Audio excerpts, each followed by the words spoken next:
पंजाब में मुझे लगता है कि 13 की 13 सीट जनता मन बना चुकी है। क्योंकि पिछले 2 साल की जो हमारी सरकार है, हमने यहाँ पे बिजली फ्री कर दी। हमने यहाँ पे स्कूल बना रहे हैं, ठीक मोहल्ला क्लिनिक बना रहे हैं, हॉस्पिटल बना रहे हैं, बच्चों को नौकरी दे रहे हैं, रोजगार खूब दे रहे हैं। उससे जनता बहुत खुश है। तो 13 सीट आनी चाहिए। देश भर के हिसाब से अगर हम बात करें तो इंडिया ब्लॉक और बीजेपी को लेकर क्या पसंद है आपको? बीजेपी कितनी सीटें जीतेगी? बीजेपी को लेके लोगों में बहुत रोष है। क्योंकि लोग महंगाई से और बेरोजगारी से बहुत त्रस्त हैं पूरे देश में। मैं अभी काफी घूमा हूं देश भर में। घर का खर्चा नहीं चल रहा, बच्चे बेरोजगार बैठे हैं। तो लोगों को उम्मीद है कि प्रधानमंत्री उनके कुछ उसका समाधान निकालेंगे। लेकिन जब लोग टीवी ऑन करते हैं और प्रधानमंत्री जी को भाषण देते सुनते हैं, तो वो देखते हैं कि प्रधानमंत्री जी गाली गलौज कर रहे हैं। प्रधानमंत्री जी कहते हैं, अगर आपने इंडिया गठबंधन को वोट दिया तो ये अगर 2 भैंस है तो एक भैंस खोल के ले जाएंगे। एक भाषण में प्रधानमंत्री जी ने कहा कि अगर आपने इंडिया गठबंधन को वोट दिया तो ये आपके घर की टूटी खोल के ले जाएंगे। अगर आपने इंडिया गठबंधन को वोट दिया तो ये आपका मंगलसूत्र छीन के ले जाएंगे। बॉम्बे में जाके प्रधानमंत्री बोले कि शरद पवार भटकती आत्मा है, उद्धव ठाकरे अपने पिताजी की नकली संतान है। लोग गाली तो नहीं सुनना चाहते। लोग ये उम्मीद करते हैं कि हमारे प्रधानमंत्री कोई पेट्रोल सस्ता करने की, डीजल सस्ता करने की बात कहेंगे, कुछ महंगाई से कोई रोजगार की बात करेंगे। तो लोग बहुत नाराज हैं। एक तरफ तो परेशानी हो रही है और दूसरा उनके प्रधानमंत्री बस गाली गलौज में पड़े हुए हैं। और आजकल प्रधानमंत्री जी कुछ अलग ही दुनिया में है।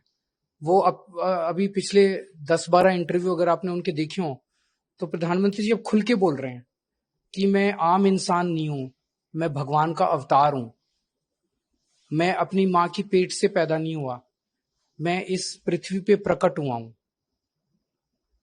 मैं आपके माध्यम से देश के लोगों से पूछना चाहता हूं, क्या आप भी मानते हो कि मोदी जी भगवान है? हम रामचंद्र जी को मानते हैं, कृष्ण जी को मानते हैं, हम हनुमान जी को मानते हैं, शिव जी को मानते हैं, वाहिगुरु जी को मानते हैं। मोदी जी को भगवान कैसे मान सकता है कोई?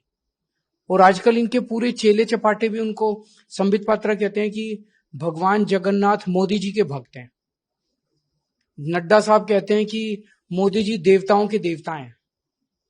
पता नहीं कौन सी दुनिया में जी रहे हैं ये लोग। जनता त्रस्त हो रही है, जनता के घर का खर्चा नहीं चल रहा, महंगाई हो रही है, बच्चे बेरोजगार बैठे हैं और ये अपने आप को भगवान माने बैठे हैं। हमको सबको तो कीड़े मकोड़े समझते हैं ये लोग। एक दूसरा मुद्दा जिसे लेकर आप लगातार और मैं आपके माध्यम से आरएसएस से पूछना चाहता हूं, आरएसएस अपना रुख साफ करे। आरएसएस चुप नहीं रह सकता। आरएसएस बताए कि क्या आरएसएस भी मानता है कि मोदी जी भगवान का अवतार हैं? एक दूसरा मुद्दा जिसे लेकर आप लगातार हमला हो रहे हैं, सवाल उठा रहे हैं कि बीजेपी अगर सत्ता में आती है तो 400 सीटों की बात होती है, अगर मिलती है तो रिजर्वेशन खत्म कर सकते हैं। इसलिए प्रधानमंत्री ने कई बार स्पष्टीकरण दिया कि हम ऐसा बिल्कुल नहीं करेंगे, हम तो चाहते हैं तो 400 सीट क्यों चाहिए इनको? 400 सीट इसलिए चाहिए क्योंकि उन्होंने मन बना रखा है कि वो संविधान को पलट के और रिजर्वेशन खत्म करेंगे। सरकार चलानी है तो वो तो 300 में भी चल जाती है। तो 400 सीट चाहिए, 400 सीट चाहिए। तो इनके अंदर से पता चला कि ये रिजर्वेशन खत्म, एससी एसटी और ओबीसी का रिजर्वेशन खत्म करना चाहते हैं। जब पकड़े गए तो अब वो मुद्दे को घुमाने की कोशिश कर रहे हैं।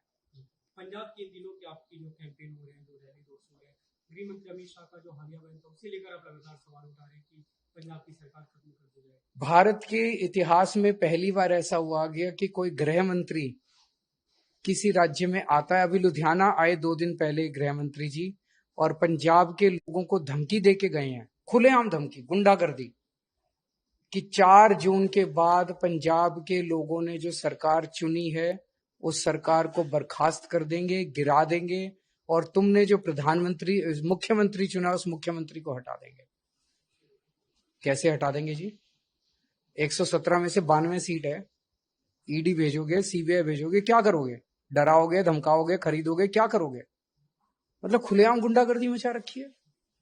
तो मैं अमित शाह जी को कहना चाहता हूं, पंजाब के लोगों का दिल बहुत बड़ा होता है। आप प्यार से मांगते तो एक आध सीट दे देते, लेकिन अब धमकी दी है तो 1 जून को पंजाब के 3 करोड़ लोग बताएंगे, इस धमकी का जवाब देंगे। आपको 2 जून को जेल जाना था, फिर से तिहाड़ वाला और सुप्रीम कोर्ट में अपील की गई थी, वहां से कुछ राहत मिलती दिखती है, तो आप तैयार हैं फिर से जेल जाने के मैं बिल्कुल तैयार हूं और मुझे फक्र है कि मैं जेल जा रहा हूं अपने देश को बचाने के लिए। भगत सिंह का चेला हूं।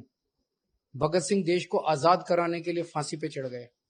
मुझे अगर देश को बचाने के लिए इस तानाशाही और इस गुंडागर्दी से जो माहौल इन्होंने बना रखा है, कहीं सरकार गिरा देते हैं, किसी के एमएलए तोड़ देते हैं, शिवसेना के 2 टुकड़े कर दिए, एनसीपी के 2 टुकड़े कर दिए, सरकारें गिरा दी, सारे भ्रष्टाचारियों को अपनी पार्टी में इस तानाशाही के खिलाफ अगर मुझे 100 बार भी जेल जाना पड़े अपने देश को बचाने के लिए, मैं उसमें अपना गौरव महसूस करूंगा।